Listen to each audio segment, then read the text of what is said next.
नमस्कार, यूनिक समय पॉडकास्ट में आप सभी का स्वागत और अभिनंदन है। इस पॉडकास्ट कार्यक्रम के जरिए हम आपको अलग अलग हस्तियों के अनुभवों से अवगत कराते रहेंगे। इसी कड़ी में आज हमारे बीच उपस्थित हैं यूनिकॉम एडवर्टाइजिंग कंपनी के फाउंडर एडवोकेट राजकुमार गौतम सर। चलिए बिना समय गवाए इस ज्ञानवर्धक परिचर्चा में आगे बढ़ते हैं। नमस्कार सर। नमस्ते। आपका बहुत बहुत स्वागत है हमारे शो पर। आपको कैसा लगा यहाँ आकर? बहुत अच्छा है, एनवायरनमेंट बहुत अच्छा लग रहा है, सूदिंग है एनवायरनमेंट और लगता है कुछ अच्छा ही होने वाला है। ठीक लगा मुझे। जी सर। सर सबसे पहले मैं पूछना चाहूंगी, आज आप यूनिकॉम एडवर्टाइजिंग कंपनी चला रहे हैं, उसके मालिक हैं एक तरीके से, लेकिन मैंने सुना है इससे पहले आपने कई और भी छोटे बड़े काम किए जिनमें शायद सफलता नहीं मिली। तो मैं वो सफर जानना चाहती हूँ कि सबसे पहले आपने कहाँ से शुरुआत की? खुशबू, जिंदगी के अंदर आपको अच्छा, खराब, सुखद, दुखद सब अनुभव होते हैं। एक समय आने के बाद पता चलता है। बट हर आदमी की इच्छा होती है मैं तरक्की करूं, मेरा नाम हो, लोग मुझे सोसाइटी में पहचानें। तो इसकी पृष्ठभूमि में हमको जाना पड़ेगा कि हम लोग एक पुलिस अधिकारी के बच्चे हैं और चूंकि वो ऐसे एनवायरनमेंट में हम पले बड़े हैं, हमारी स्कूलिंग भी गाजियाबाद शहर में हुई और वो भी एक कैथोलिक और मिशनरी स्कूल में थी। तो उसके चलते 9th तक जो भी हमारी ग्रूमिंग हुई, उसके अंदर विशेष बात यह थी कि वहाँ पर सब बिज़नेस क्लास लोग रहते थे। तो बिज़नेस क्लास से आदमी इंस्पायर होता है, उसको लगता है कि मुझे कुछ करना है, मुझे कमाना है। ये कैसे गाड़ी में घूमते हैं? क्योंकि यहाँ तो पिता के पास एक सीमित पूँजी थी जिसमें सभी बच्चों को पढ़ाना था, हम 7 बहन-भाई हैं। तो एक ये चैलेंज था पेरेंट्स के आगे। तो 9th के बाद फादर का ट्रांसफर होता है लखनऊ, वो चले जाते हैं विजिलेंस में, तो हम लोगों को यहाँ शिफ्ट कर देते हैं। फिर 10th ऑनवर्ड्स हम लोगों की यहाँ पढ़ाई शुरू होती है और मन में ये था कि हमें डॉक्टर बनना है। हमारे साथ के जितने भी दोस्त थे, वो सब डॉक्टर बनना चाह रहे थे, एक लॉबी थी। 12th के बाद जब एग्ज़ाम दिया सीपीएमटी का 2 बार, तो उसके अंदर हम जब सिलेक्ट नहीं हुए तो हमको लगा कि हम नहीं बन पाएँगे। हमने आइडिया ड्रॉप कर दिया। जैसे सर अब नीट का एग्जाम होता है तब सीपीएमटी तब होता था। हाँ, कंबाइंड प्री मेडिकल टेस्ट हुआ करता था, स्टेट वाइज़। तो उसके अंदर जब हमको सफलता नहीं मिली तो हम फार्मास्यूटिकल कंपनी जॉइन कर लिया। मेडिकल रिप्रेजेंटेटिव हो गए, जो आपने देखा होगा बैग उठा के चलते हैं। तो वहाँ भी चैलेंजेस थे, क्योंकि 19 इयर्स की एज थी। उस कंडीशन में आदमी को ये समझ पाना कि यार पिता के साथ रहते थे, कितना आनंद था, ये तो बहुत मेहनत वाला काम है। तो हमने अपने पिता से कहा कि बाबूजी, बुलेट बहुत महँगी पड़ती है, क्योंकि उनकी बुलेट थी, बहुत महँगी पड़ती है, इसमें पेट्रोल बहुत खर्चा होता है, तो हमें हीरो होंडा दिलवा दीजिए। वो भी हम खरीद लेंगे, किस्तें देते रहेंगे। बोले अभी 2 दिन तो मैं नौकरी के ही नहीं हुए। वो एनॉयड रहते थे कि नौकरी क्यों की? वो चाहते थे कि मैं इलाहाबाद जाऊँ, मैं पढ़ूँ, सिविल सर्विसेज़ की तैयारी करूँ, जैसे पेरेंट्स की होती है। खैर, हमने वो जॉब छोड़ दिया और एलएलबी हमने कंटिन्यू कर ली। उसके बाद वो कहते हैं ना, आपको डेस्टिनी ले जाती है। जिस ऑफ़िस में आज आप बैठे हो, इस ऑफ़िस में नीचे का जो माला था, वो हमने उसको रेंट पे लिया और अपनी मदर से रिक्वेस्ट की कि मामा तुम हमको पैसे दे दो, हम कुछ काम करेंगे। मम्मी बोली पैसे कहाँ? सीमित पूँजी है, बेटियों की शादी करनी है, तेरे पापा बहुत मारेंगे, डाँटेंगे, तमाम बातें होती है घर पर। हर मम्मी से 25,000 रुपए जैसे-तैसे उनको पटाया, पटाना ही कहेंगे, माँ लेकिन बहुत ऐसा ही होता है सर, ज्यादातर जो लड़के होते हैं वो मम्मियों से ज्यादा अटैच होते हैं, मम्मियों से एक तरीके से अपने काम इस तरह से हाँ, बनवाते हैं। बिल्कुल, बिल्कुल ठीक कहा और मम्मी फिर फाइनली मान जाती है। हम्म। 25,000 की एफडीआर थी, स्टेट बैंक गए, हमने उसके अगेंस्ट में लोन लिया 22,000 रुपए का और हम अपने ये जो दुकान जो शांति ऑटो स्पेयर्स के नाम से, माँ के नाम से हमने रखा था नाम, तो हमने वो शुरू कर दी। चलती रही, बहुत लोग जो मेरे पुराने करीबी हैं, उनको सबको पता है, हम स्पेयर पार्ट्स का काम करते थे। शनि-शनि हमको पेप्सी सॉफ्ट ड्रिंक का ऑफर आ गया कि आप पेप्सी सॉफ्ट ड्रिंक की डिस्ट्रीब्यूटरशिप लेंगे? हम मना कभी किया ही नहीं। हाँ, ले लेंगे। तो आगरा बेवरेजेज़ आगरा में जो है, अब तो खत्म हो गई, अब छाता में आ गई है। उसके सीईओ हुआ करते थे मधुसूदन पारीक, एमएस पारीक, बहुत प्यार करते थे बाद में। उन्होंने हमको लगा उनको कि बच्चे सब डायनामिक हैं, ये लड़के लोग अच्छे से काम करेंगे। हमने पेप्सी सॉफ्ट ड्रिंक काम किया और 90 90 ऑनवर्ड्स हमने शुरू किया और 97 में हमने बंद कर दिया। इन बिटवीन मेरी तबीयत ज़्यादा खराब हो गई थी एक्सर्शन की वज़ह से, तो हमने वो काम वाइंड अप कर दिया। इसी बीच एक मेरा कॉमन फ्रेंड था, वो मिलने आता था मेरे से, उसका नाम लेना बहुत ज़रूरी है कि जहाँ इस मुकाम पर हूँ, उसकी भी बहुत ज़्यादा अगर याद नहीं किया गया, तो ये पूरा एपिसोड बेमानी हो जाए। अमर उजाला में एक लड़का अपॉइंट हुआ था जिसका नाम था मधुसूदन भट्ट। वो मथुरा आया करते थे। एयर कंडीशन ऑफिस होता था, तो यहीं बैठे रहते थे 2-3 घंटे। तो बोले, यार मैं तुमको है ना अमर उजाला से जोड़ता हूँ। खुशबू, तुम बिलीव नहीं करोगी, I didn't know about it कि न्यूज़पेपर होता क्या है।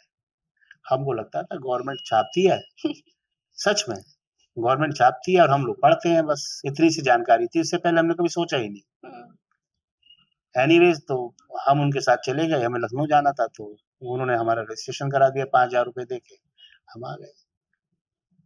तो उस वक्त तो में बहुत ज़्यादा क्यूरियोसिटी नहीं थी अखबार को लेके, बट धीरे-धीरे करके बहुत से लोग फिर जुड़ते चले गए। इसमें किशन चतुर्वेदी हैं, बहुत सारे लोगों के नाम लूँगा तो लंबी फ़हरिस्त हो जाएगी। मुझे तो सभी लोगों ने सहयोग किया और जिस मुकाम पे तुम मुझे आज देख रही हो, ये खाली एक आदमी का काम नहीं हो सकता। इसमें कम से कम 100-50 लोगों की आहुति है और मोरओवर मैं आपको एक खुशखबरी ये बता दूँ कि मथुरा की पहली आईएनएस एक्रेडिटेड एजेंसी है, जो किसी ज़माने में वेस्टर्न यूपी की भी पहली हुआ करती थी। तो ये सब यात्रा है, आज हम 30-32 लोग मिलके इस कंपनी को चला रहे हैं और पता नहीं किसका फेट है, किसका भाग्य है, जिसकी वजह से कंपनी चल रही है। यही सब है मेरे साथ। सर, आपकी पहली सैलरी कितनी थी? मुझे 3,000 के लगभग पैसे मिलते थे, 3,000 थे या 3,100 थे, इतने पैसे मुझे मिलते थे और इसमें बहुत अच्छे से खर्च चल जाता था, ऐसा कुछ नहीं था। मैं बैचलर था, कोई काम भी नहीं था, पेरेंट्स कभी माँगते नहीं थे, तो 3,000 भी काफ़ी लगते थे, ऐसा सर, नहीं। उस टाइम में तो काफ़ी थे फिर हाँ, भी। बहुत पैसा था 3,000 रुपया। सर, अगर मैं पूछूँ, जैसे आपकी ये लंबी जर्नी रही है, एक संघर्ष भी कह सकते हैं, क्योंकि धीरे-धीरे कई सारे काम किए, फिर इस मुकाम तक पहुँचे। आपकी शादी कब हुई और आपकी वाइफ़ की क्या भूमिका रही इस सब यात्रा में? हाँ, उनका ज़िक्र किए बगैर भी बातें पूरी नहीं हो पाएँगी। मेरी शादी 90 में हुई थी और मेरी ससुराल जिला बुलंदशहर में एक जगह है पुरजा, जहाँ पॉटरीज़ का काम होता है, ये कप वगैरह जो देख रही हो। तो वहाँ से मेरी शादी हुई थी और जो उनके फ़ादर थे वो मेडिकल डॉक्टर थे, अब तो वो भी एक्सपायर हो गए और उन्होंने इस जर्नी में मेरा बहुत साथ दिया। किसी भी काम करने के लिए हम जाते थे तो तुरंत तैयार हो जाती थी कि हाँ, जल्दी तैयार हो और जाओ करके आओ काम को। तो मैं ये कह सकता हूँ, यदि आपकी धर्मांगिनी आपके साथ नहीं है, तो आप अच्छा मुकाम हासिल नहीं कर सकते। ये कहना चाहता बिल्कुल हूँ। सर। सर, एक साथ बहुत ज़रूरी होता है, अगर वही पॉज़िटिव हो जाए तो हम कुछ कर पाते हैं, वही कई बार ऐसा भी आज के ज़माने में देखने में आता है कि वो साथ नकारात्मक रूप ले लेता है। मतलब हुँ, प्रेशर कि करना है, पैसे कमा के लाने हैं, ज़्यादा हुँ, खर्चा है, हुँ, तो वो नकारात्मक रूप लेता है। लेकिन जब सहयोगी साथ में वाइफ़ का सहयोग बहुत सकारात्मक रूप से होता है, तो वो लाइफ़ में आगे बढ़ाता है। बिल्कुल। सर, जैसे मैं आज आपको देखती हूँ, आपका स्वभाव जो है बड़ा सादगी भरा भरा और शांत है। तो मुझे ये जानना है कि बचपन से ही ऐसा स्वभाव था या अब हुआ है ये? देखिए, एक इंसान के अंदर ना बहुत सारी छुपी हुई चीज़ें होती हैं और स्टेजेस के हिसाब से, पोज़ीशन के हिसाब से, रिलेशन के हिसाब से, हर आदमी को अपना अलग-अलग रोल अदा करना होता है। ये आदमी की मजबूरी होती है। वही आदमी बच्चा भी बनना चाहता है, वही आदमी हँसना भी चाहता है, वही आदमी रोना भी चाहता है, वही आदमी सबसे मतलब आनंदपूर्वक रहना भी चाहता है, बट कुछ लिमिटेशंस आदमी को ज़बरदस्ती एक ऑरा क्रिएट करने के लिए मजबूर करती हैं, जो कि वो नहीं चाहता है। फैक्ट यही है। जैसे कि जब हम मिशनरी स्कूल में पढ़ते थे, शायद कोई कल्चरल एक्टिविटी ऐसी होती होगी जिसके अंदर हम पार्ट प्ले ना करते हों। चाहे वो सिंगिंग का कोई कॉम्पिटिशन हो या कोई ड्रामा हो या कोई कव्वाली का कोई कार्यक्रम हो।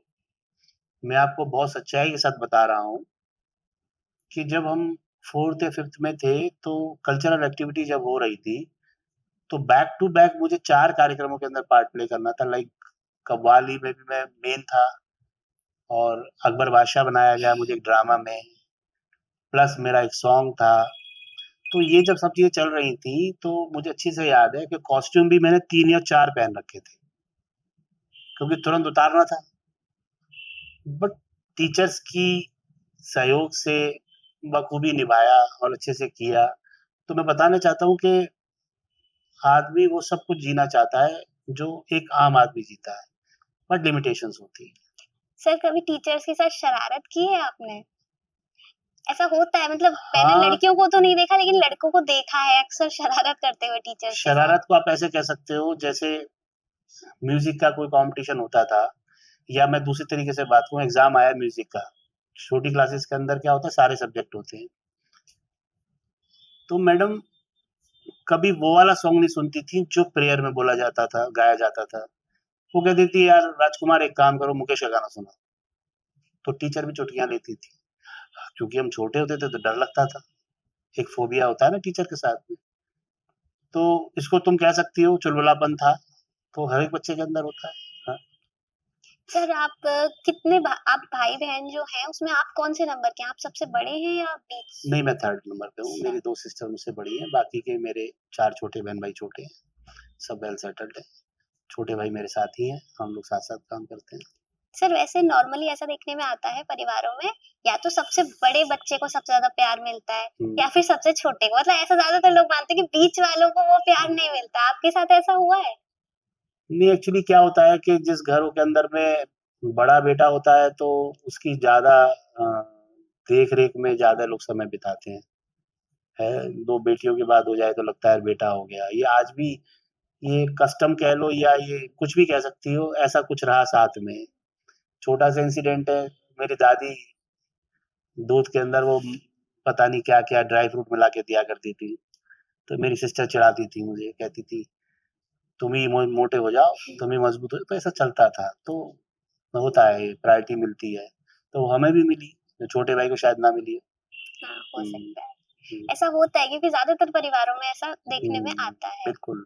सर एक ये बताइए जैसे आपका एक न्यूज़पेपर भी चलता है, यूनिक समय समाचार पत्र जो कि हाँ, डेली इवनिंग में आता है। तो मैं ये जानना चाहती हूँ लगभग 12 वर्ष वो पूर्ण कर चुका है। हाँ। तो एडवर्टाइज़िंग कंपनी से न्यूज़पेपर की प्रेरणा कैसे मिली? कैसे सोचा कि चलो न्यूज़पेपर भी शुरू करना है हमें? सच बात तो ये है कि कुछ चीज़ें तो इंटेंशनली होती हैं, कुछ एक्सीडेंटली होती हैं। ये तो बड़ा अजीब-सा इत्तेफ़ाक हुआ मेरे साथ। एडवर्टाइज़िंग एजेंसी रन करते हुए सारे प्रशासनिक अधिकारियों से हम लोग मिलते थे, काफ़ी और लोगों से भी मिलते थे। तो जब बैठते थे तो हम देखते थे यार न्यूज़पेपर रन करने वालों की ज़्यादा इम्पोर्टेंस है, एडवर्टाइज़र की नहीं है। तो उनका नाम लेना बहुत ज़रूरी है। यहाँ सर्वेश दुबे एक जिला अ, सूचना अधिकारी हुआ करते थे। वो एकाएक हमसे बोले कि गौतम साहब एक काम करिए, आप क्यों नहीं शुरू करते हैं न्यूज़पेपर? मैंने सर कौन करेगा शुरू? कौन चलाएगा? अरे आप लाइए हम करके देते हैं। तो मुझे अच्छे से याद है 2012 में उन्होंने मेरा सारे काम, सारी संतुति सिटी मजिस्ट्रेट साहब से लेके सबसे करा के लाके मुझे दी और कहा कि ये आपका रजिस्ट्रेशन में आपका नंबर नाम अलॉट हो गया है, आप चालू करिए।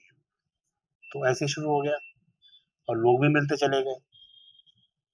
12 साल का सफ़र सर तय किया है आपने। क्या अनुभव रहा इन 12 सालों में? मतलब जब शुरू किया था और अब में आप क्या फ़र्क पाते हैं?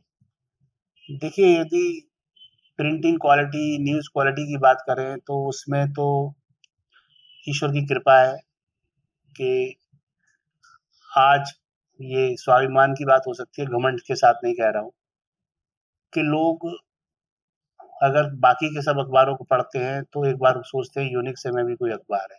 हमारे लिए मोर देन सफिशिएंट है कि लोग बाग हमको भी गिनते हैं या हमारा नाम लेते हैं या हम अपने अखबार को अपना अखबार समझते हैं। और रही बात दूसरी जो सोच है, जो सोच थी, वो सोच क्रियान्वित हो जाए तो बहुत अच्छा रहेगा। जिसकी आज भी हम कमी महसूस करते हैं, से जिसके लिए प्रिंट मीडिया या इलेक्ट्रॉनिक मीडिया या ये मीडियम जिसके लिए बनाए गए थे, वो उद्देश्य परिपूर्ण होना बहुत आवश्यक है। वही, जैसे कि कहते हैं लोकतंत्र का चौथा स्तंभ है मीडिया, लेकिन वर्तमान में हम देखें तो उसकी भूमिका और स्वरूप दोनों ही बदल गए हैं। तो इस विषय में आपको क्या लगता है? क्या ये पॉजिटिवली बदले हैं या नेगेटिवली? एक्चुअली क्या है ना, किसी के बारे में कुछ भी कह देना, किसकी क्या परेशानियां हैं, क्या मजबूरियां हैं, क्यों ऐसा करते हैं, और यदि सब नकारात्मक दृष्टिकोण को अपनाते हुए इस कार्यक्रम को अंजाम दे रहे हैं, तो इसका भविष्य बहुत ही ज्यादा दुखद है। क्योंकि जिस व्यक्ति की जो जिम्मेदारी है, अगर वो तन्मयता से नहीं निभाता है, तो आप समझ लीजिए कि आप छोटा सा उदाहरण घर का ले लीजिए। अगर घर में पिता, माता, बहन, भाई हैं, तो सबकी अपनी-अपनी ज़िम्मेदारी है। से अगर पिता कमाना बंद कर दे, जी। घर नहीं चल पाएगा। उसको तन्मयता से डेली कमाने जाना ही है। अगर माँ का काम है कि बच्चों को नहलाना-धुलाना, उनका ध्यान रखना, उनकी पढ़ाई का देखना, उनका खाना बनाना, अगर 4 दिन वो छोड़ दे, तो वो असामान्य स्थिति हो जाएगी। सेम बच्चों को जिस काम के लिए रखा गया, अगर वो परिपूर्ण नहीं कर रहे हैं अपना कार्य, तो उसका भी जो अंत में जो भी रिजल्ट आएगा, परिणाम आएगा, वो सुखद नहीं हो सकता। Same here with the this edit की बात करें हम, समाचारों की बात करें, मतलब अच्छा आना चाहिए। मैं ये तो नहीं कहूँगा बहुत नकारात्मक बात करूँगा कि मजबूरी हो सकती है, कुछ भी हो। बट जिस स्टेज पे हम लोगों को अपनी भूमिका निभानी चाहिए, वो शायद हम नहीं निभा पा रहे हैं। उसको निभाने के लिए हमको अपने ही घर में शहीद भगत सिंह को जन्म देना पड़ेगा। अन्यथा ये संभव ही नहीं है कि आप अपने आस-पास की गंदगी को साफ कर सकें। मतलब एक तरीके से समाचार की जगत में भी क्रांति की आवश्यकता है। क्रांति वो भी सकारात्मक, हुँ। पॉजिटिव, जिसको बहुत यूज़ में आता है येलो जर्नलिज़्म, पीत पत्रकारिता, उससे हमको विरत होना पड़ेगा। मैं मानता हूँ पैसे की सख्त ज़रूरत है, हर व्यक्ति को ज़रूरत है। बगैर पैसे के कोई काम नहीं करना चाहता, बट पैसे कमाने का एक माध्यम अच्छा होना चाहिए।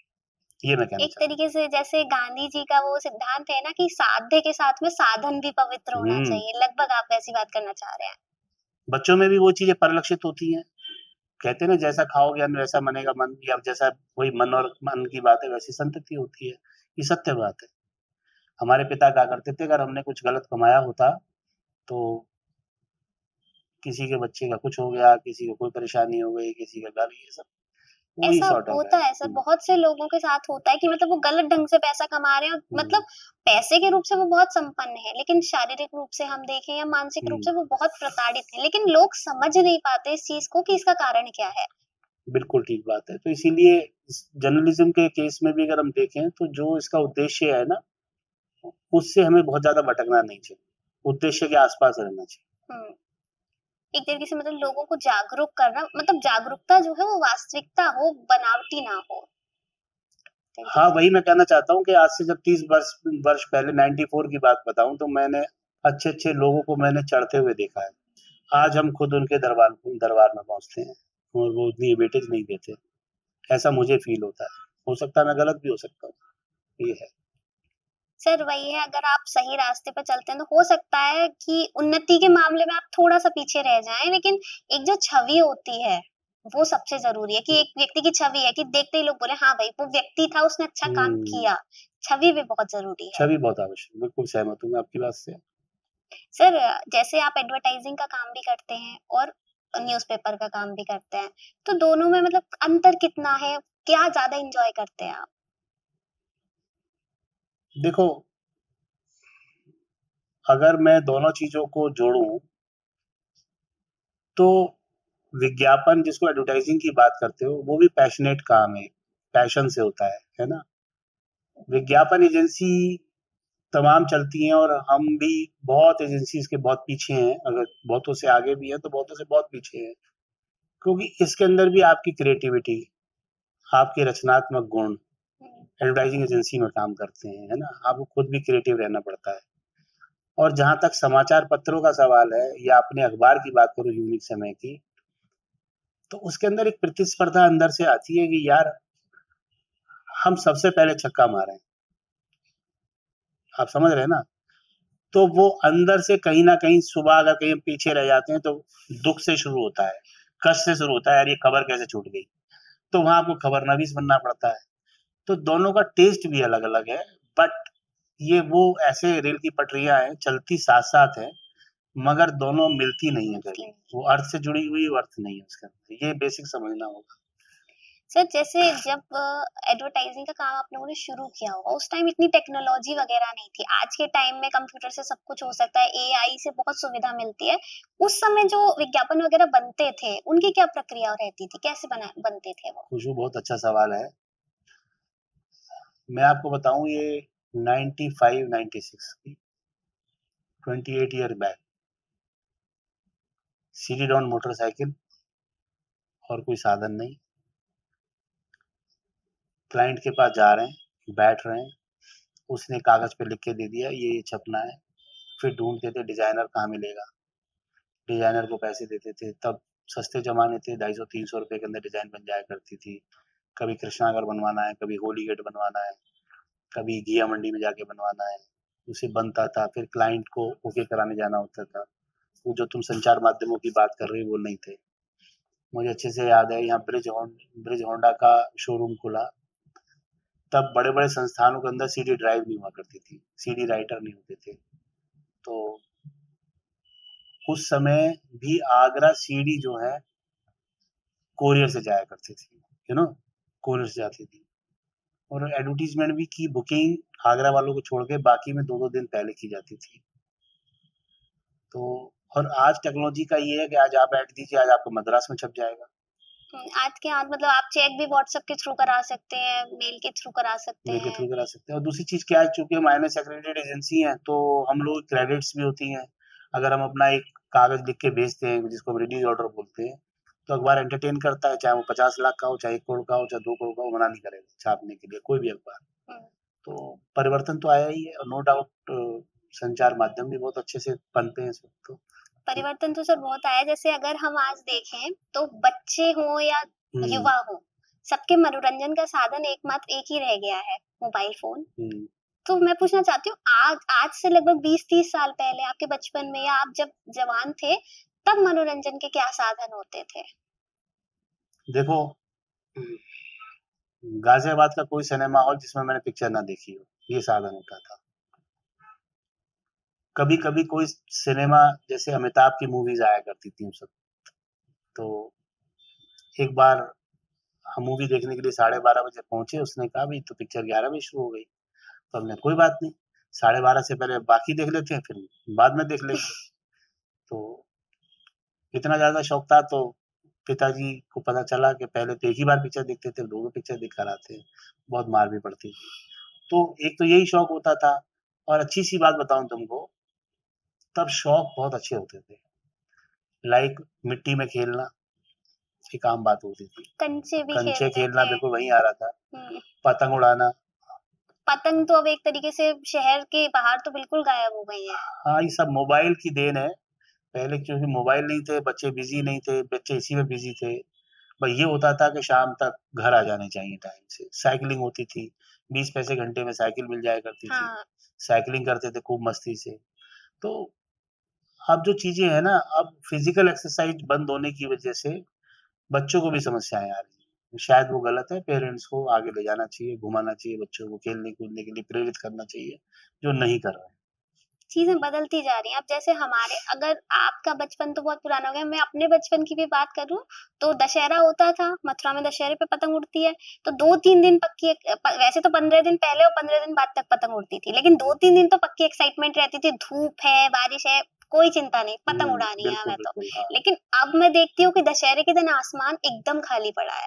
तो ये एक तरीके से हम कह सकते हैं कि उन्नति तो हो रही है, लेकिन हम कुछ अनमोल चीज़ों को पीछे छोड़ते जा रहे हैं। वो यही संचार क्रांति जो आई है, इसके कुछ अच्छे परिणाम भी आ रहे हैं, कुछ दुष्परिणाम भी हैं जो देखने को मिल रहे हैं। बिल्कुल। हुँ। अच्छा सर एक बात बताइए, जैसे मैंने जितना ऑब्ज़र्व किया है आपको, आप एक अच्छे वक्ता हैं, आप अच्छा बोलते हैं, तो कभी राजनीति में जाने का नहीं सोचा या किसी ने आपको कहा नहीं कि आपको राजनीति में आप जा सकते हैं? मैं यहाँ बहुत खुश हूँ और सच्चाई ये है, राजनीति में आप अपने को खो देते हैं। और मैं अपने और अपने साथियों के करीब रहना चाहता हूँ, चाहे वो कम लोग हैं। राजनीति के अंदर ये आवश्यक नहीं कि सब आपकी तारीफों के पुल ही बांधे। आलोचना भी सहनी आलोचना पड़ती भी होगी, उपहास भी होगा। तो समाज में, छोटे समाज में रहो, मगर अपनी जगह संतुष्ट रहो। राजनीति बहुत वास्ट सब्जेक्ट है और इससे तो दूरी बना के रहने में ही शांति है। सर फिर आप, लेकिन आपके पिताजी चाहते थे कि आप पुलिस में जाएं, तो आपने वो क्यों नहीं चुना फिर? ये इसको आप ऐसे कह सकते हो कि एक जनरेशन गैप जो होता है, कहीं न कहीं पेरेंट्स और स्पेशली कहूँ तो फादर, जो कि एक स्ट्रिक्ट ज़रूर होते हैं बट बच्चों के कभी बुरा नहीं सोचते। मगर बच्चे हमेशा अपने पिता को ये सोचते हैं कि ये मेरे लिए जो कर रहे हैं सही नहीं कर रहे। तो लगता है शायद मैं भी उसका शिकार था। मुझे लगा कि नहीं, मुझे पुलिस में नहीं जाना है, पापा को दिन भर भागते दिखते हैं। क्या मतलब है, हमें नहीं बनना है, हमें तो पैसा कमाना है। पापा नहीं, नौकरी करके कौन-सा कर लिया कुछ। ऐसे ज़हन में चीज़ें आती थी जो कि शायद हमें लगता है ऐसा हमें विचार लाना भी गलत था। अगर वो इस नौकरी को ना कर रहे होते तो हम जिस गाँव से आए थे वहीं मेड़ काट रहे होते या खेती कर रहे होते। तो अपना मानना सीधा-सीधा सा है कि ये डेस्टिनी कराती है, प्रारब्ध कराता है, वैसे ही भूमिकाएँ बन जाती हैं। सर जैसे आपके फादर पुलिस में थे तो ट्रांसफर होते रहे होंगे, तो हुँ। आप कितनी जगह गए हैं हाँ, उनके थ्रू? ये हम लोगों के साथ अच्छा रहा कि पापा ने 99% हमको अपने साथ नहीं रखा है। वो अंडर रहते थे और वो उस पुलिस के माहौल से हम पूरे परिवार को दूर रखना चाहते थे। क्योंकि यदि उसका असर आया, तो ये बच्चे शायद वैसे ना रह पाएँ। तो हम लोग गाज़ियाबाद में ही एक जगह रहते थे, नई बस्ती है घंटाघर के पास, तो वहाँ लाला दुली चंद थे, जहाँ पापा ने कमरे किराए पे ले रखे थे 2, सेकंड फ्लोर पे। तो पापा मुज़फ्फरनगर चले गए, मेरठ चले गए और लौनी चले गए, इवन कहीं और भी चले गए, बुलंदशहर गए, कहीं भी गए, हम उसी मकान में रहते थे। तो आप समझिए हमने बहुत कम ट्रांसफर पोस्ट देखी हैं। उसके बाद या तो हम ये मथुरा रह रहे हैं या फिर हम गाज़ियाबाद में एक ही घर में रह जाते थे। सर आपसे आज जो परिचर्चा हुई काफ़ी अच्छा रहा अनुभव, बहुत ज्ञानवर्धन चीज़ें जानने को मिली। आशा करती हूँ कि हमारे दर्शकों को भी आपके साथ जो हमारा आज संवाद हुआ वो पसंद आएगा। आपका बहुत-बहुत धन्यवाद हमारे शो पर आने के लिए, और इसी तरह की बेहतरीन परिचर्चाएँ देखने के लिए आप भी जुड़े रहिए हमारे साथ यूनिक समय पॉडकास्ट में। धन्यवाद।